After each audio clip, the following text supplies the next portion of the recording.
अस्सलाम वालेकुम स्टूडेंट्स, कैसे हैं आप लोग? उम्मीद करती हूँ सब लोग ठीक होंगे। तो हम डिस्कस कर रहे थे चैप्टर नंबर 1 के एक्सरसाइज 1.1, जो कि हमने क्वेश्चन कर लिए हैं 1 और 2। और जो क्वेश्चन नंबर 3 है, solve the following equation by completing square. जो होता है क्वाड्रेटिक इक्वेशन, उसको सॉल्व करने के 2 मेथड होते हैं, by factorisation, by completing square. जो आज हम क्वेश्चन करेंगे क्वेश्चन नंबर 3, वो बाय कंप्लीटिंग स्क्वायर से करेंगे। उसका पार्ट नंबर 1 है 7x² plus 2x minus 1 is equal to 0।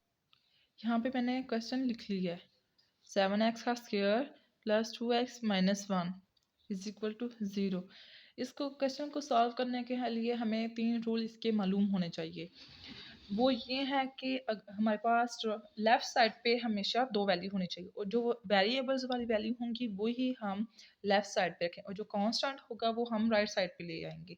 जैसे कि ये देखिए, ये 3 वैल्यू है, ये वेरिएबल वाली हम लेफ़्ट साइड पे रखेंगे और कांस्टेंट वाली राइट साइड पे ले आएंगे। सेकंड, ये जो वेरिएबल जिसकी पावर 2 होगी वो हमेशा उसके साथ कांस्टेंट 1 होगा। अगर कोई और वैल्यू होगी तो उसको भी हम ख़त्म कर देंगे। अब इसके साथ 7 है, इसको भी ख़त्म करेंगे। थर्ड, जो ये एक्स स्क्वायर है हमेशा पॉजिटिव होना चाहिए। अब हम क्वेश्चन सॉल्व करेंगे तो हमें पता चल जाएगा। तो फर्स्ट रूल ये है कि 7x² plus 2x is equal to, ये माइनस क्या है तो राइट साइड पे आएगा तो ये पॉजिटिव 1 बन जाएगा। तो फर्स्ट रूल यही है कि लेफ्ट साइड पे 2 वैल्यू होनी चाहिए और राइट साइड पे बाकी जो वैल्यू होगी वो हम ले जाएंगे। सेकंड, हमारे पास है, इस वेरिएबल के साथ हमेशा 1 कांस्टेंट होना चाहिए। अब यहाँ पे 7 है तो हम करेंगे सारी वैल्यू को 7 के साथ डिवाइड कर लेंगे, तो ये कट हो जाता है। एक्स का square plus 2/7 x is equal to 1/7। Third rule जो है वो ये पॉजिटिव होनी चाहिए, तो ये ऑलरेडी हमारे पास सेटिस्फाइड है। तो अब हम क्वेश्चन सॉल्व करते हैं। जब कंप्लीटिंग स्क्वायर करते हैं तो कंप्लीट स्क्वायर बनाने के लिए हम इनमें हमारे पास 2 वैल्यू हैं, तीसरी तो हमारे पास नहीं है, खुद से अब देख लेते हैं। ऐड भी करनी है और सब्ट्रैक्ट भी करनी है। जो ये वाली वेरिएबल है ना, जिसकी पावर 1 होगी उसके साथ जो कांस्टेंट होगा, जो कांस्टेंट है उसको हमने पहले 2 पे डिवाइड कर लेना है। ये वैल्यू है, इसको 2 पे डिवाइड कर लेते हैं। या इसके साथ तो मल्टीप्लाई हो रहा है लेकिन इसके साथ डिवाइड हो रहा है, इसके साथ डिवाइड करना है। जो वैल्यू आएगी उसी का स्क्वायर लेके ऐड भी कर लेते हैं और सब्ट्रैक्ट भी कर लेते हैं। अब ये देखिए, ये दोनों कट के तो बाकी रह गया 1/7। अब इसका स्क्वायर लेके ऐड भी कर लेंगे और सब्ट्रैक्ट भी कर लेंगे।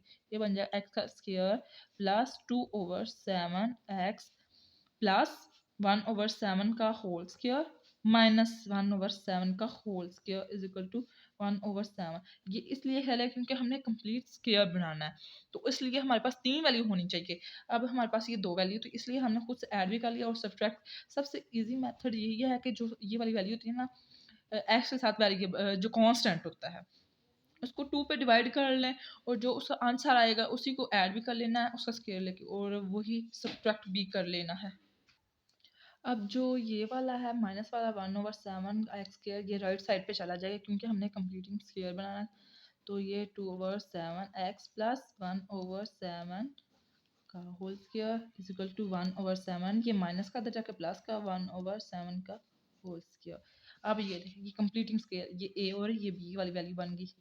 ये ए, ये बी और ये 2ab, तो ये कंप्लीटिंग स्क्वायर एक्स का स्क्वायर प्लस 1/7 का सॉरी ये एक्स आएगा सिर्फ का whole square is equal to 1/7 plus 1/7 का होल स्क्वायर। अब जो ये वाला फार्मूला, अब इसको मैं आपको ओपन करके दिखाती हूँ कि कैसे ये फार्मूला बना। अगर इसी फार्मूले को हम यहाँ पे सॉल्व करें, एक्स प्लस 1/7 का होल स्क्वायर, अगर इसको ओपन करें, ए का स्क्वायर, एक जगह क्या है एक्स का स्क्वायर प्लस 1/7 का होल स्क्वायर प्लस 2a की जगह x और b की जगह 1/7, तो x का स्क्वायर प्लस 2/7 x प्लस 1/7, तो ये सेम बन रहा है ना। तो इसका मतलब है ये हमारा फार्मूला ठीक है, ये कंप्लीटिंग स्क्वायर बन रहा है।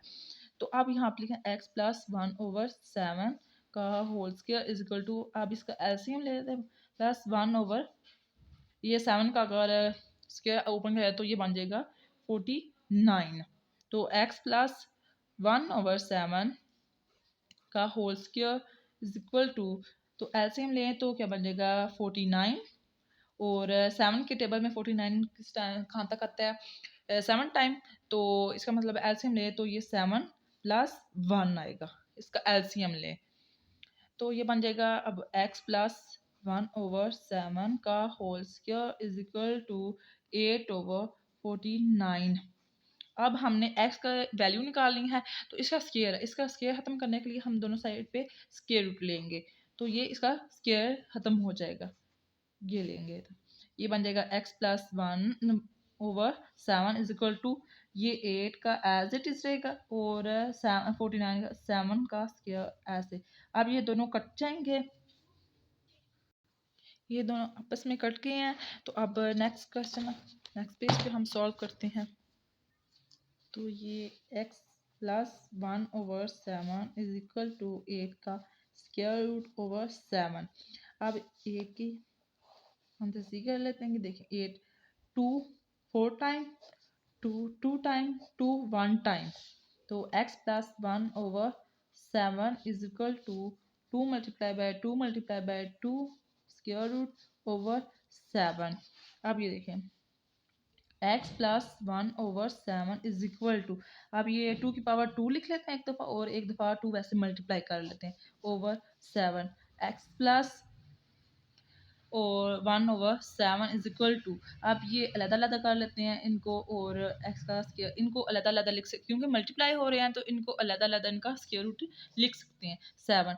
ये दोनों आपस में कट जाएंगे, तो ये वैल्यू प्लस और माइनस में आएगी 2, और ये स्क्वायर रूट 2/7। अब ये सॉरी यहाँ पे ये पॉजिटिव का है, यहाँ पे ये 1/7, तो दूसरी साइड पे क्योंकि हमने x की वैल्यू लेनी है, तो ये दूसरी साइड पे जाके -1/7 प्लस माइनस 2 स्क्वायर रूट 2/7। अब इसका एलसीएम लेंगे, तो x is equal to -1 plus minus 2 square root 2/7। जब भी एलसीएम ले नीचे वाली वैल्यू सेम आ जाए उसको 1 टाइम लिख लेते हैं, और ऊपर वाली वैल्यू को सेम लिख लेते हैं, उनके दरमियान जो साइन होता है, जैसे कि ये -1 है तो -1 as it is, plus minus ऐसे 2 और square root 2 as it is लिख दिया। अगर नीचे वैल्यू सेम आ जाए तो एक दफ़ा लिख के और ऊपर वाली वैल्यू एज इट इज लिख लेते हैं, उसको छोड़ते। अब इसका ये आंसर आ गया, ये इसका सोल्यूशन सेट है -1 प्लस माइनस 2 स्क्वायर रूट 2/7। ये हमारा क्वेश्चन सॉल्व हो चुका है। उम्मीद करती हूँ कि आपको ये क्वेश्चन समझ आया होगा। अगर आपको कोई डाउट है, कहीं से कोई पॉइंट क्लियर नहीं आया, तो आप मुझसे कमेंट में पूछ सकते हैं। इंशाल्लाह मैं आपको जवाब ज़रूर दूँगी।